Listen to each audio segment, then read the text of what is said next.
ओम नारायण नारायण नारायण नारायण। सभी मित्रों को राम राम। दोस्तों, कैसे हैं आप सब? आरआरआर देख लिया आपने? अगर नहीं देखी है तो अभी टिकट बुक कर लीजिए, क्योंकि ये एक ऐसी फिल्म है जो थिएटर एक्सपीरियंस के लिए ही बनी है। ये फिल्म थिएटर में ही देखी जानी चाहिए। और विशेषतः विशेषतः फिल्म का जो आखिरी आधा घंटा है, उसके लिए मेरे पास शब्द नहीं है।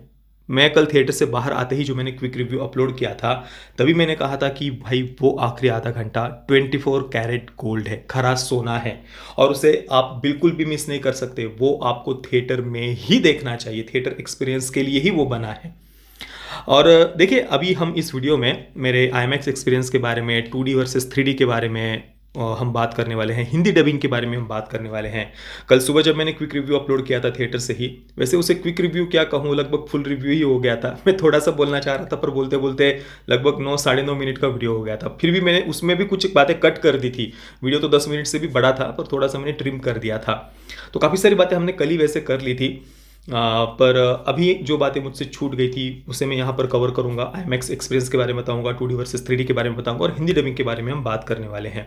पर उससे पहले देखिए, जब इस फिल्म को अनाउंस किया गया था, मतलब जब इसका कोई पोस्टर वगैरह कुछ भी नहीं आया था, जब बस केवल नाम को अनाउंस किया था राजामौली सर ने, RRR, मैंने तभी उस पर वीडियो बनाया था। उसको अभी करीब 2.5 पौने 3 वर्ष हो गए हैं। अभी भी वो वीडियो आप देख सकते हैं हमारे चैनल पर।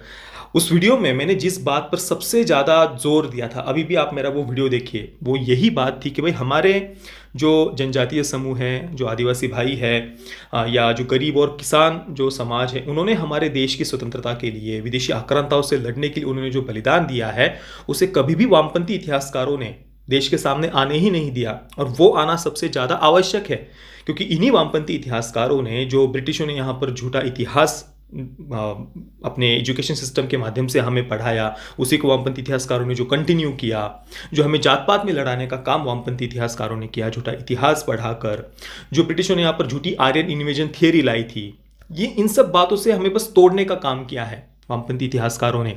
सच्चा इतिहास उन्होंने कभी सामने लाने ही नहीं दिया, क्योंकि वो उनके एजेंडा को सूट नहीं करता है। और इसीलिए RRR ये फिल्म बहुत स्पेशल है। ये बात मैंने कब कही थी? 2.5 पौने 3 वर्ष पहले।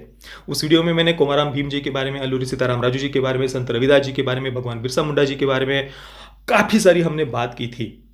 और साथ में ही छत्रपति शिवाजी महाराज के जो मावड़ा थे, वे भी सभी के सभी गरीब और किसान परिवार से थे। और उन्हीं मावड़ाओं के साथ में छत्रपति शिवाजी महाराज जी ने हिंदवी स्वराज्य की नींव रखी थी। तो ये जो बात है ना, वो इस फिल्म के माध्यम से राजामौली सर ने बहुत बढ़िया तरीके से दिखाई है। कोमाराम भीम जी किस प्रकार से, जब मैं क्या कहूँ, स्पॉइलर पता नहीं आएगा, या चलिए मैं स्पॉइलर नहीं देता हूँ। एक सीन में कोमाराम भीम जी किसी को बचाने के लिए महादेव जी की जो पिंड है उसके ऊपर से भस्म उठाते हैं, उस भस्म का उपयोग करते हैं, और तिलक लगाते हैं एक सीन में अल्लूरी सीताराम राजू जी को। और जो भी है, जो वो भगवा वस्त्र, जो भगवा ध्वज है, उसे निकाल कर वो जिस प्रकार से पूरे शरीर पर वो धारण करते हैं अल्लूरी सीताराम राजू जी, भाई वो सारे सीन है ना, हमारे हृदय में इतनी गर्व की भावना भरते हैं, इतनी गर्व की भावना भरते हैं कि उसका शब्दों में वर्णन नहीं किया जा सकता। और उसके साथ में ही इस फिल्म को SS राजामौली सर ने एक प्रकार से रामायण से काफ़ी सारे संदर्भ उन्होंने लिए हैं। जैसे हनुमान जी माता सीता और प्रभु श्री रामचंद्र जी को मिलाने के लिए जिस प्रकार से लंका दहन करते हैं, तो इस फिल्म में भी जो कोमाराम भीम जी है, वो ये वाक्य वे बोलते हैं कि भाई मैं भले ही ये पूरी इनकी लंका दहन मुझे क्यों ना करनी पड़े, मैं आपको मिलाऊंगा। और बिल्कुल जिस प्रकार से हनुमान जी ने प्रभु श्री रामचंद्र जी को अपने कंधे पर लिया था किष्किंधा ले जाते समय, हम ये पढ़ते हैं, तो वही सेम सीन आप देखेंगे ना फिल्म के अंत में, जो मैं आखिरी आधा घंटा बार बार कह रहा हूँ ना, वो इसी कारण से। देखिए वहाँ पर कोमाराम भीम जी अल्लूरी सीताराम राजू जी को जिस प्रकार से कंधे पर उठाते हैं, भाई वो क्या सीन था, क्या एक्सपीरियंस था, वो बिल्कुल भी आप मिस नहीं कर सकते हैं। हाँ, ये बात सही है कि कुछ कुछ बातें थी वो थोड़ी सी मुझे ओवर ड्रामेटिक लगी, वो और बेटर हो सकती थी, पर वो सब हम भूल जाते हैं। आखिरी जो 30-40 मिनट थे ना, वो बिल्कुल भी आपको याद ही नहीं रहेगा। जो कुछ भी थोड़ा बहुत कमी भी आपके मन में आई होगी ना कि भाई ये बेटर हो सकता था, वो हो सकता था, सब भूल जाएंगे आप, कुछ याद नहीं रहेगा। ऐसा वो आखिरी का समय है फिल्म का। तो बिल्कुल मैं आप सभी को स्ट्रांगली रिकमेंड करता हूं कि भाई ये फिल्म तो थिएटर में ही देखी जानी चाहिए। और मैं तो चाहूँगा कि अभी तो कोमाराम भीम जी, अल्लूरी सीताराम राजू जी, इनका इतिहास सामने आया है। मैं तो चाहूँगा कि राजामौली सर हो सके तो भगवान बिरसा मुंडा जी के ऊपर आप फिल्म बनाइए। वो इतिहास सबके सामने आना बहुत आवश्यक है, क्योंकि वामपंथी इतिहासकारों ने झूठा इतिहास पढ़ा कर इतना हमें तोड़ा है, इतना हमें बांटने का काम किया है ना कि अब बस अब नहीं चाहिए वो झूठा इतिहास। कैसे हम जोड़ सकते हैं वो, उस पर हमें अभी ध्यान देने की आवश्यकता है। हमारा सच्चा गौरवशाली इतिहास सामने लाने की आज आवश्यकता है। तो मैं तो चाहूँगा कि भाई भगवान बिरसा मुंडा जी के ऊपर फिल्म बननी ही बननी चाहिए। किस प्रकार से उन्होंने कन्वर्जन माफिया जो थे, जो मिशनरीज थे, किस प्रकार से आजीवन भगवान बिरसा मुंडा जी उनके विरुद्ध लड़ते रहे, किस प्रकार से उन्होंने पूरा सनातन संस्कृति और जो एक पूरा उन्होंने अलग पंथ की शुरुआत की थी और उनके अनुयायियों को बिरसाइट कहा जाता है। सारी बातें, बहुत कुछ उस फिल्म के माध्यम से दिखाया जा सकता है। और फिल्म के एंडिंग में जो अल्लूरी सीताराम राजू जी इस प्रकार से वो धनुष लेकर के ब्रिटिशों के विरुद्ध लड़ते हैं, वैसे कई सारे सीन भगवान बिरसा मुंडा जी की जीवनी में भी दिखाए जा सकते हैं। चलिए, और एक और बात जो मुझे बतानी, जो मेरे मन में आई थी कल, वो मैं यहाँ पर बताना चाहता हूँ। वो ये कि भाई जिस प्रकार से बाहुबली का सेकंड पार्ट आया था, आरआरआर का भी सेकंड पार्ट आना चाहिए। क्योंकि देखिए, कल ही मैंने क्विक रिव्यू में ही कहा था कि कोमाराम भीम जी ने जो जल, जंगल और ज़मीन का नारा दिया था, वो हमें पूरी फिल्म में देखने को नहीं मिलता है। मैं यही सोच रहा था कल कि यार वो क्यों नहीं है, वो तो सबसे महत्वपूर्ण बात थी कोमाराम भीम जी की। पर बाद में फिल्म के एंडिंग में हमें पता चलता है कि फिल्म जब कोमाराम भीम जी ने इस युद्ध की शुरुआत की थी, जल जंगल ज़मीन का जो उन्होंने नारा दिया था आदिवासी समाज को, लोगों को जागरूक करने के लिए, ये कहानी इस फिल्म की उससे पहले की है। और फिर फिल्म के एंडिंग में हम देखते हैं कि वो नारा अभी उन्होंने दिया है जल जंगल ज़मीन का।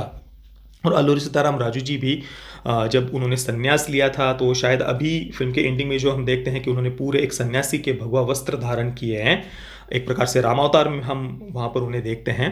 तो शायद इसके बाद अल्लूरी सीताराम राजू जी को संन्यास लिया होगा, शायद ऐसा फिल्म दिखाना चाहती है। तो मैं चाहूँगा कि प्लीज़ राजामौली सर आरआरआर का सेकंड पार्ट लाइए। और वहाँ पर अभी यहाँ पर देखिए, फिल्म का आधा घंटा जो मैं कह रहा हूँ, 30-40 जो मिनट थे वो खरा सोना था। तो अगला जो आरआरआर का सेकंड पार्ट आएगा ना, वो पूरी की पूरी फिल्म खरा सोना होगी, क्योंकि उसके बाद में हम देखेंगे कि अल्लूरी सीताराम राजू जी ने संन्यास लेने के बाद में किस प्रकार से वहाँ पर आदिवासी समाज की सेवा की, लोगों के उत्थान के लिए किस प्रकार से उन्होंने कार्य किया, ब्रिटिशों के विरुद्ध उन्होंने आगे क्या क्या किया, कोमाराम भीम जी ने निज़ाम के विरुद्ध कैसे लड़ाई लड़ी। ये इतिहास सबसे ज़्यादा इंटरेस्टिंग होने वाला है, मैं तो कहूँगा। तो प्लीज़ प्लीज़ राजामौली सर, इसका सेकंड पार्ट लाइए ये, क्योंकि इसके आगे का इतिहास सबसे ज़्यादा इंटरेस्टिंग है। और आखिरी आधे घंटे में जो हमने देखा, ऐसे कई सारे सीन आरआरआर के सेकंड पार्ट में आ सकते हैं। अब हम आते हैं आईमैक्स एक्सपीरियंस पर। भाई मैंने अभी बैटमैन को भी आईमैक्स में एक्सपीरियंस किया था, और जो विजुअली जो ब्राइटनेस होती है, जो वाइब्रेंट कलर्स हमें आईमैक्स स्क्रीन पर देखने को मिलते हैं ना, वो तो एक्सपीरियंस ही अलग होता है। सुबह मैंने कल IMAX 2D में देखी थी, उसके बाद में IMAX 3D में देखी। और सच कहूँ तो देखिए, ये फिल्म कोई 3D के लिए नहीं बनी है, 3D एक्सपीरियंस के लिए। वैसा कोई 3D कैमरा से इसे शूट नहीं किया गया, बाद में कन्वर्ट किया गया है 3D में उन्होंने, और IMAX में भी उन्होंने बाद में कन्वर्ट किया है। कोई IMAX कैमरास के साथ में या 3D कैमरास के साथ में इसे शूट नहीं किया गया। पर फिर भी अगर आपको 3D में देखने को मिले तो 3D में देखिए, 3D नहीं भी हो आराम से आप 2D में देख सकते हैं इस फिल्म को। ऐसा कोई आग्रह मत रखिए कि भाई हमें 3D में ही देखना है, क्योंकि ये कोई स्पेशली 3D एक्सपीरियंस के लिए फिल्म नहीं बनी है। और इवन अब मैंने कल 3D जो फिल्म देखी वो IMAX स्क्रीन पर देखी, इस कारण से गॉगल 3D चश्मा लगाने के बाद भी कुछ ऐसा डार्कनेस मुझे स्क्रीन पर नहीं दिखाई दी। स्क्रीन बहुत ब्राइट ऑब्वियसली लग रही थी। IMAX में कोई वो डलनेस या डार्क हमें स्क्रीन नहीं लगती है। कई बार नॉर्मल स्क्रीन पर जब हम 3D वर्जन में कोई फिल्म देखते हैं तो स्क्रीन काफ़ी डार्क हो जाती है 3D गॉगल्स के कारण, पर IMAX में ऐसा मुझे कुछ भी नहीं लगा। हो सकता है कि शायद आप नॉर्मल स्क्रीन पर 3D देखेंगे, ग्लास लगाएंगे तो थोड़ा सा डार्क आपको लग सकती है स्क्रीन। मैं फिर से इसे एक बार और देखने वाला हूँ, तीसरी बार तेलुगु वर्जन में इस बार मैं देखने वाला हूँ, तो मैं प्रयास करूँगा कि उसे नॉर्मल स्क्रीन में 3D पर देखूँ, फिर मैं एक बार फिर से आपको बताऊँगा। पर अभी मैं यहाँ पर यही कहूँगा कि हो सके तो मतलब देखिए, 3D मिल रहा है तो 3D में या 2D में भी देखेंगे तो भी आपके एक्सपीरियंस पर कोई भी ज़रा भी फर्क नहीं पड़ने वाला है। तो ये था मतलब लगभग 3D वर्सेस 2D का मेरा अनुभव। बाकी आप अगर डिटेल में चाहते हैं IMAX एक्सपीरियंस क्या होता है, 3D 2D या 4DX क्या होता है, इस पर मैंने करीब 3.5-4 वर्ष पहले ही एक वीडियो बनाया हुआ है। वो वीडियो आप देख सकते हैं, वहाँ पर मैंने डिटेल में इस पूरे विषय के बारे में चर्चा की हुई है। तो अब एक बात, हाँ, हिंदी डबिंग के बारे में बात करना रह गई। देखिए, मुझे तो पता भी नहीं चला कि भाई मैं कोई डब्ड वर्जन देख रहा हूँ। और जूनियर NTR जी, रामचरण जी, उन्होंने स्वयं अपनी आवाज़ दी है और वो भी इतना फ्लुएंट हिंदी बोले हैं ना कि पता भी नहीं चलता कि मतलब आपको पता ही नहीं चलेगा, सच कह रहा हूँ, कि आप कोई डब्ड वर्जन देख रहे हैं। जैसे कि राधेश्याम के समय बहुत सारे मित्रों को हिंदी डबिंग पसंद नहीं आई थी। प्रभास गारो की डबिंग मतलब उतना अच्छा नहीं था। वैसे मैंने तो राधेश्याम के रिव्यू में भी कहा था कि ठीक है, प्रभास गारू की वैसी एक्सेंट है, तो मैं यूज टू हो गया था फिल्म देखते देखते, मुझे कुछ अलग से ऐसा ऑड नहीं लगा था। हालांकि काफ़ी सारे मित्रों को पसंद नहीं आई थी। पर RRR की मैं बात करूँ तो आपको पता भी नहीं चलेगा कि आप कोई डब्ड वर्जन देख रहे हैं, इतना बढ़िया थी फिल्म की हिंदी डबिंग।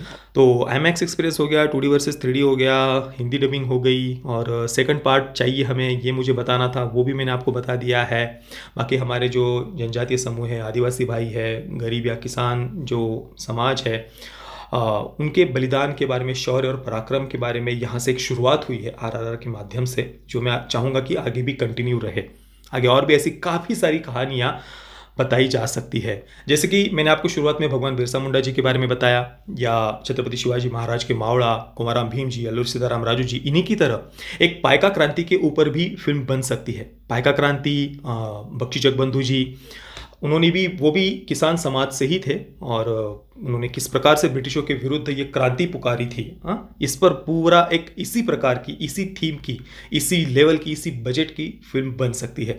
बहुत सारी ऐसी कहानियां हैं जो हमसे छुपाई गई, हमारे सामने कभी आई ही नहीं, और बस एक झूठा 1-2 नामों को बस हमने इतिहास की पुस्तकों में पढ़ा है। पूरा का पूरा स्वतंत्रता का श्रेय 1-2 नामों को ही देने का प्रयास किया है। उससे ज़्यादा दुखद क्या हो सकता है। तो पाइका क्रांति हो या भगवान बिरसा मुंडा जी हो, ऐसी बहुत सारी कहानियां हैं जो सामने आनी चाहिए। बाकी फिर से मैं कहूँगा, RRR थिएटर एक्सपीरियंस के लिए बनी है, और विशेषतः आखिरी के जो 30-40 मिनट है वो खरा सोना थे। बाकी मैंने कल रेटिंग वगैरह सब क्विक रिव्यू में ही दी थी, आप हमारा वो क्विक रिव्यू भी देखिए, काफ़ी सारी दूसरी बातें भी मैंने वहाँ पर की हुई है। बाकी दोस्तों, प्लीज़ वीडियो को लाइक और शेयर ज़रूर करना। ये वीडियो देखने के लिए आप सभी मित्रों का बहुत बहुत धन्यवाद। जय श्री राम, वंदे मातरम।